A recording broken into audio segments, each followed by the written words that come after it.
Today is day 5. 5 is a good number for me. The battle is not given to the strong or to the swift, but to the one who endures to the end. What you see is not good nor bad. I have no complaints on what God does for me. Today, I had plans to do other things, but I'm still working on some stuff. Okay? So don't be too hard on yourself. I had a friend I talked to today, even though our meeting went over. I'm working on some of that, not letting and allowing things to run over. But I didn't mind. I want you guys to know that this is the day that the Lord has made, and we're going to rejoice, and we're going to be glad. It doesn't matter what comes or what goes. Okay? Faith. So today, I didn't want to get out the bed. I got out the bed. I did.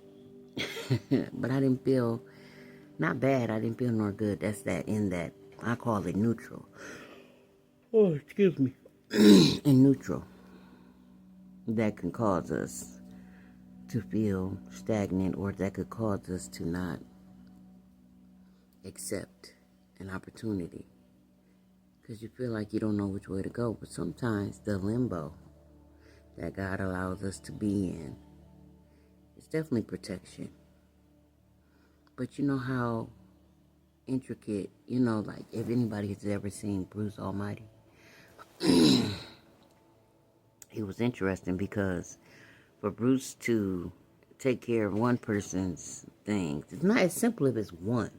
But do you not know how you have to move?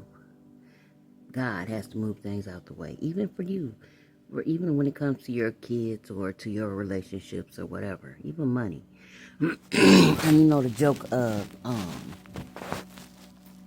see how my checking account is set up, or my checking and savings account is set up, and that's the truth. You gotta get the balance in your life. You gotta also understand that the divine he can snap his fingers and things can happen. But everything is connected. We are one, right?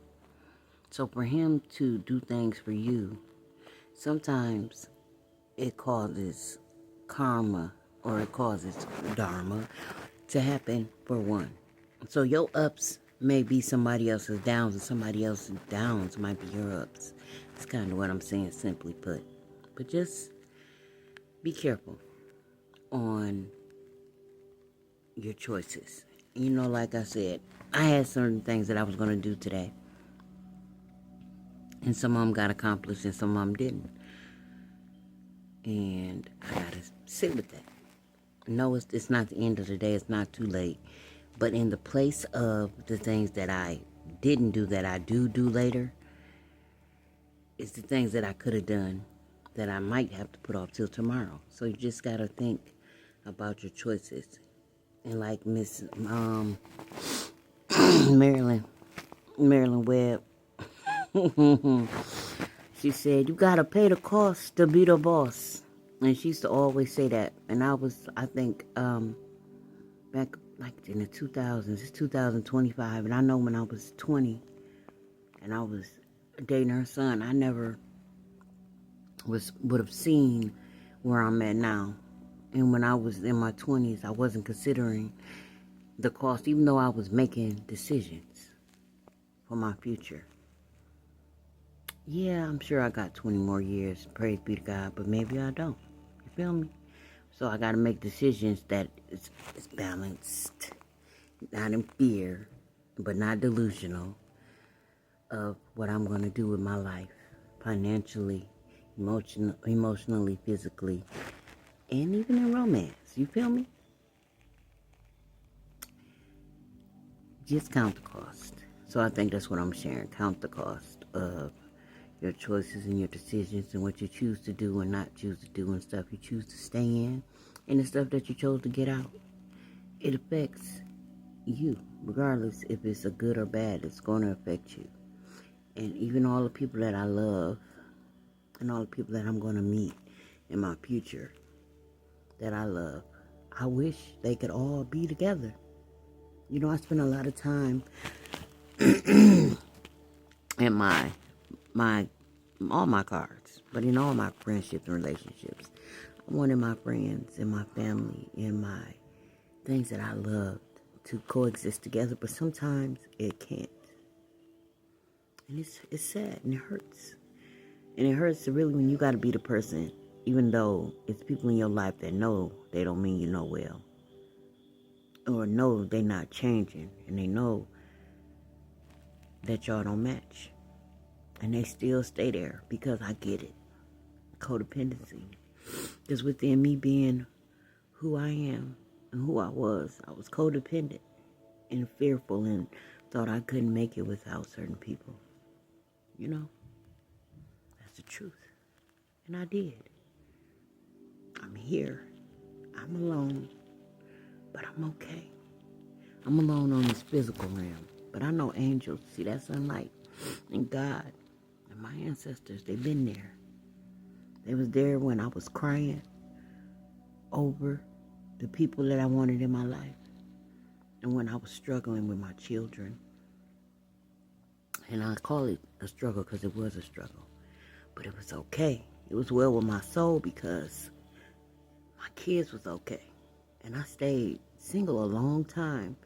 Not just because their dad was in and out the life. I experienced enough with weird people. I didn't want to put my kids in that situation. You know. So to the men and women who do go into these people's lives, who have children, don't play. If you want some AZZ, get your AZZ. Don't play in their kids' life. And most of all, don't play with that person. Because we all are continuously healing or we're continuously constipated emotionally, regardless if it's a romantic or a familiar relationship. And that stuff affects us and we still got to heal from it. But you got to know when you reap what you sow. You can choose to not. You know, it sucks to go. Some people won't let you just walk out their life. Some people won't let you just walk out their life. That's funny. But it's true. I've seen it. You know, I meet people all the time. I've always met people. You know, I had a young man look at the first, like my first crush. And I liked him a lot. And I had one when I was at Walmart. But I had fears because I wasn't sure if they liked me or it was always it's always third party. God, it's third party, or like basically it's a lot of irons in a fire. So if it's not on his end, it's on my end with other people trying to come talk to me. But if I like you, I like you. It doesn't matter about the rest, and that's friendships too. I don't care if I meet you and Mildred and Dahlia the same day. I can try to be both of y'all friends, but if y'all don't match and y'all don't like each other, I might be like, I don't know. But even with men, I meet a lot of men at the same time, but I don't say you're just in my life because you want to be with me. I just met you and I just think, you know, hey friend, what's up? And you know, it is what it is. But sometimes people come in your life, it's always a season or reason or a lesson, okay? And sometimes all those are packed into one, okay? But it's funny. I'm not mad at none of the people that used to be my friends. I'm not mad at none of the people that my family or even the guys that I dated. I'm not even mad at my kid's father. The only thing I would say to him would be, I wish you were there more for your children. It would have allowed you to heal. Me being a mom to my own children, it helped me see more than just being, the mom that I was to my siblings or to my cousin's children or whatever, or strangers. It doesn't matter. You know, I had to put my big girl undies on a lot. And I thank God for allowing me to be strong enough to have that wisdom, because it's women like Susan Smith that did crazy stuff. And it ain't, I'm not going to sit there in front and never say that I ain't have times that I was over it. Like, I wish I could have went and bought a bag or went and got a loaf of bread because I ain't smoked cigarettes and never come back. That's always there. That's always an option. To walk away from your responsibilities, you know? My mom didn't raise me. I'm not saying that she walked away from me, but she had stuff that she didn't heal from. And she ascended from this earth. And there was still things she hadn't healed from. So I bid you, the faith without works, to understand that we're not down here wasting our time. It's a reason for everything. And allow God to heal what needs to be healed. And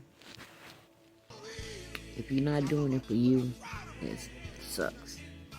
Do it for them people that you say you love. The people that's coming, these babies that are so smart, weaker and wiser, is so true. Okay? So girl didn't want to be on here crying. But I try to record them when I can and when I feel it, because when I go back, you're not going to get the same. You're not going to get the same. I suck at revision, okay? I'm not going to front that I suck at revision, but I love you. And with God, love, and intent, it's going to balance it all out. I promise. I promise. Because I know. I've been here 44 years with some version of what you see. And he always showed up and showed out. But the difference about today is, I know he's real. Okay? Have a good one.